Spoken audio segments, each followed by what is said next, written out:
Mga boss, mga lods, to this video meron tayong panibagong unit from Pagadian City. Isang BT50. Ang kanyang iniindang sakit is low power and naka-check engine. Ang kanyang dashboard. So hindi ko na pinakita kasi palagi na lang yung nakikita yung check engine dyan.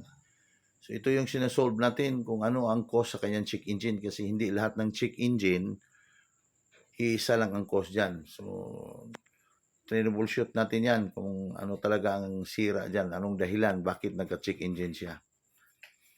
So, yun. Ready na. Dito lang tayo sa gilid ng daan kasi jump pack pa rin yung shop natin. Ito na. Nang tapos natin iniskan, nakita natin dahilan. Ito. Ito yung tinuturo, ito yung tinatawag na turbo actuator. Yan, dyan yan nakakapit sa turbo mismo. Turbo actuator. So diyan yan nakakabit sa turbo mismo assembly. So ito yung defective item. Yung hinawakan diyan umaalog. Dapat yan fix talaga yan. Kung sa babae pa virgin na virgin talaga yan. Siguro sa kalumaan naging maluwag na. So yun yan dito tayo nagka-problema. So hindi yan ma-repair. So parang disposable yata yon. Kasi tiningnan namin, wala tayong repair. Hindi pwede ma-repair. So ito yung bago. Hirap natin ito nakita. Matagal ito natin nahanap. Ito yung turbo actuator. Ito yung bago. Napakaliit lang. Medyo maliit lang na pisa pero ang laki ng presyo. Napakasakit.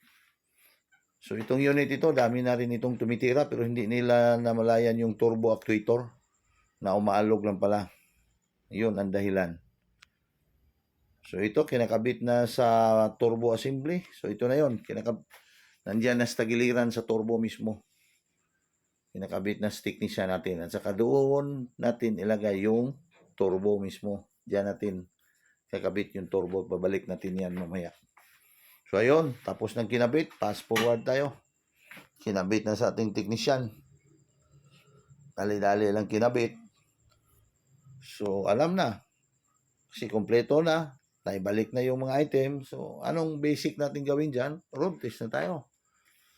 So, ayun, yung mga Nakmar boys, nakapwesto na para road test.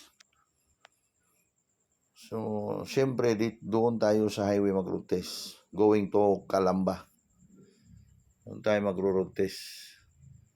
So, yun, BT50 2012 model. So, itong sasakyan nito is half American. Half American at half Japan. Kasi yung kaha niya is Mazda. So, yung Mazda, alam natin Japan yan. Pero yung kanyang makina, engine is engine, katulad din lang engine ng Ford Ranger. P480. Papa 4 Alpha Tango. So, ayun. Tapos silang nag-road test, kinuha agad sa may-ari. So, hanggang dito lang tayo. Bye-bye, sir. Ingat sa biyahe.